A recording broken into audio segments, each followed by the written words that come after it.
இந்த லஞ்சத்தை தீர்க்க முடியுமா அப்படின்னா தீர்க்க முடியும் எந்த கட்சியாலும். 30 வருஷமா நான் எவ்வளவு லஞ்சம் கொடுத்திருப்பேன்னு எனக்கும் தெரியும். எப்படி எல்லாம் லஞ்சம் கொடுத்திருக்கேன், யார் யாருக்கெல்லாம் லஞ்சம் கொடுத்திருக்கேன். இவங்க சொந்த பந்தம், இவங்க பேரன் பேத்தி முப்பாட்டை கிப்பாட்டை அவங்களுக்கு தேவையான மட்டும் தான் சேர்த்து வச்சிருக்காங்க.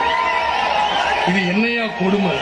இந்த கொடுமை எனக்கு சுத்தமா பிடிக்கல. சீனாவை பத்தி பேசுறான், அமெரிக்காவை பத்தி பேசுறான், எனக்கு அதை பத்தி எல்லாம் பேச தெரியாது. ஆனா சீனாவில் இருக்கிற மாதிரி வாழ வைக்க தெரியும் மக்களை. கட்சிக்கு வந்தா நிச்சயமாக வறுமை கோட்டு கீழே உள்ள மக்களை நம்மளால் காப்பாற்ற முடியும். ஒரு கூட்டத்தை எந்த மாநாடும் பார்த்திருக்காது. எனக்குள்ள ஒரு சின்ன காயம் ஏற்பட்டுச்சு. வருஷம் நான் படிக்கிறதுக்காக 25 லட்சம் ரூபாய் நான் செலவு பண்ணி கொடுத்துக்கிட்டு இருக்கிறேன்.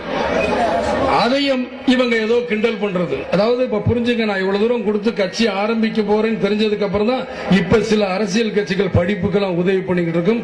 தயவு செய்து எல்லாருமே நல்லா பாத்துக்கணும். அது உண்மை. சமீப காலமாக இந்த 1 மாசம் 2 மாசமா தான் நான் படிக்கல. எனக்கு ஆங்கிலம் தெரியாது, ஹிந்தி தெரியாது. என்னுடைய படிப்பு போனதே ஹிந்தி ஸ்ட்ரைக்ல தான்.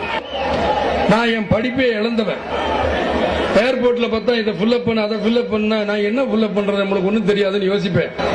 வசதியா நம்ம இருந்து நம்ம அப்பா படிக்க வச்சு நம்ம படிக்காம நம்ம